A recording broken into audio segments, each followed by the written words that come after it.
Hey, what's up you guys, and welcome back to MVR. With CES being in full swing, there is a ton of VR tech being announced and demoed, which means that we have a lot to talk about. That being said, CES isn't the only source of news today, so without further ado, let's jump in.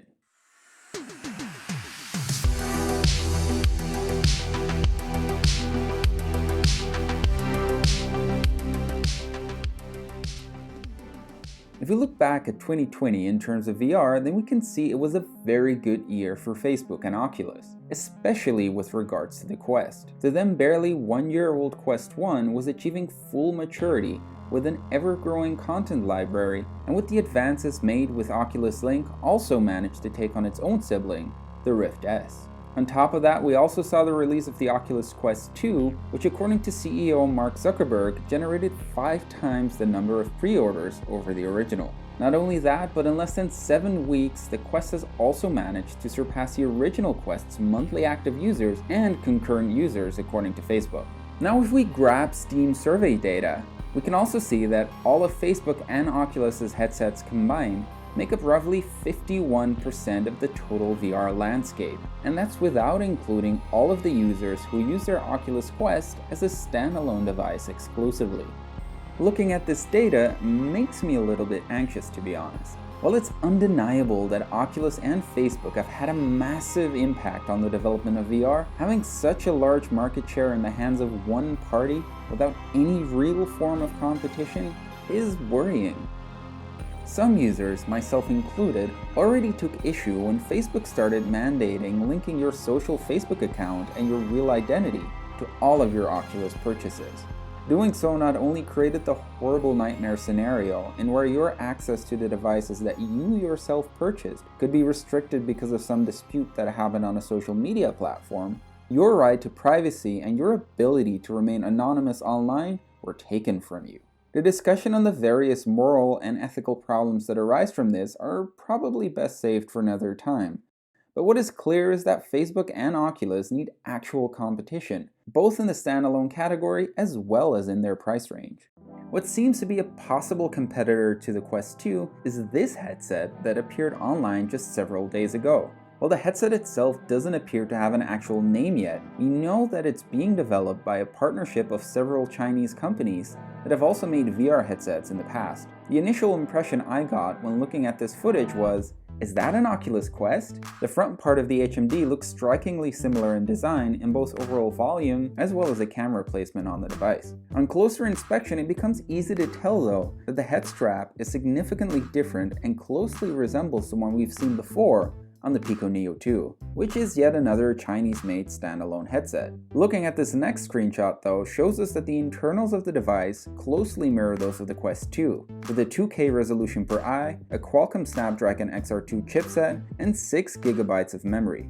While it's hard to say anything about the quality of the tracking or the software ecosystem at this point in time, it will be interesting to see how this could shake up the standalone VR market a bit. One significant selling point for this headset over the Quest 2 would be the inclusion of a mechanical IPD slider, which means that the large group of users that cannot optimally use their Quest 2 right now because of IPD might actually get a good alternative instead of just having to suck it up. So about a year ago, some renders appeared of a new bug-like VR headset that was in the works at Samsung. Since then, not much has been heard or seen from Samsung on the VR front up until now. Reporters over at Let's Go Digital found new information in filings that would give us a bigger indication as to what this device would look like if ever released. For starters, we now also have designs for what appear the motion controllers that are supposed to go along with this HMD, and their designs are interesting to say the least. For starters, we can see the interesting placement of the tracking rings. Initially, I thought the placement was absurd and served no practical reason at all other than being different. But after looking at it some more, there's some benefits to this design. The often heard complaint of tracking issues when holding your hands close together. By moving the tracking rings down to your wrist, this issue could be completely avoided. Secondly, these appear to have taken some inspiration from the Valve knuckle controllers in the sense that they include both a joystick and the trackpad. While I'm personally more a fan of physical buttons, I can acknowledge the benefits of a trackpad in the way that they enable for a far greater amount of possible input combinations. Finally, an additional piece of information gleaned from the documents is a possible name: the Samsung Galaxy Space. Now, the Galaxy trademark has usually been reserved for Samsung's tablet and smartphone lineup, but according to the document itself, the name can also apply to VR headsets, phones, and tablets equally, so who knows. Switzerland-based SURL, which has been developing their light field display, has finally showcased its first AR and VR prototype headsets, which is a huge milestone in making the tech practical for future use.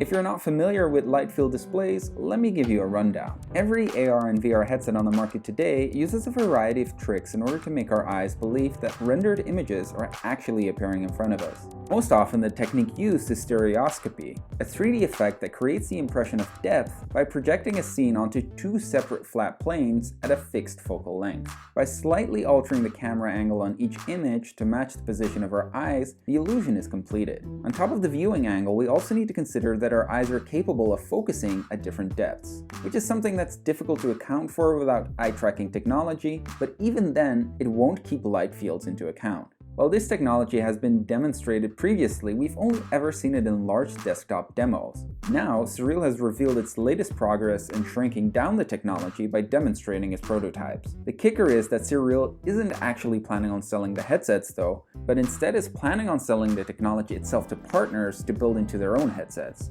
So it's definitely interesting to keep an eye on this tech to see if it will come to future iterations of existing headsets anytime soon. Another big announcement was the introduction of the Lenovo ThinkReality A3 smart glasses.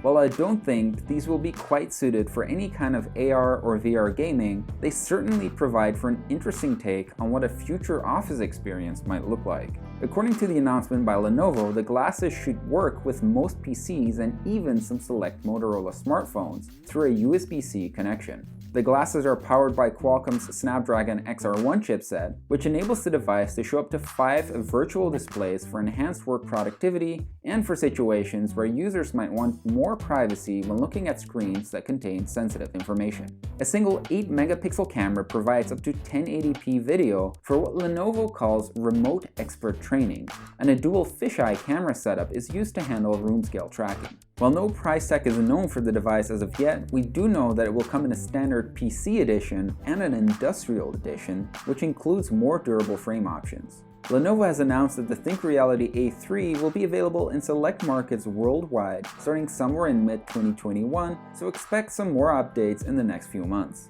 The last headset of the day is this futuristic-looking pair made by Panasonic. At last year's CES, Panasonic unveiled a prototype of these same VR glasses, but back then only a few journalists got a chance to try the prototype, and it was largely dismissed as simply being a VR viewer because of the lack of 6DoF tracking. This year though, Panasonic has returned with the prototype to the all-digital CES 2021 to show off a new and improved version of the device, which packs in some pretty intriguing specs, alongside of course the new addition of optical 6DoF tracking. As for specs, the headset features the dual 2560 by 2560 micro OLED displays with a pixel density of 2245 ppi and support up to 120 Hz as well as HDR.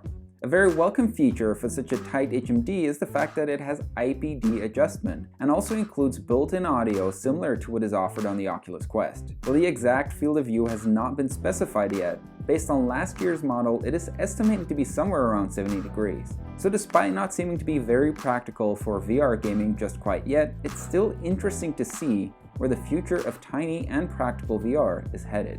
Speaking of the future, one of the items featured at CES that really drew my attention was the Sense Glove Nova. These gloves actually seem to represent what I always imagined the future of VR to look like. Instead of using joystick-based controllers like what we have now, we could actually physically interact with the virtual world in the same way that we would interact with the real world. Through a combination of haptic feedback motors, the gloves manage to simulate basic touch and vibrations, as well as up to 20 newtons of resistance when attempting to press down on held objects, which makes them feel decidedly more real. The Dutch company behind the product is currently offering pre-orders for the device to potential business customers through their site, where they've also indicated that the gloves should be able to work with any headset on the market. The gloves come with 5DoF sensor-based finger tracking and can have the tracking further enhanced by combining the built-in tracking with the optical view of the HMD by using proprietary vision algorithms in the Sense Glove SDK.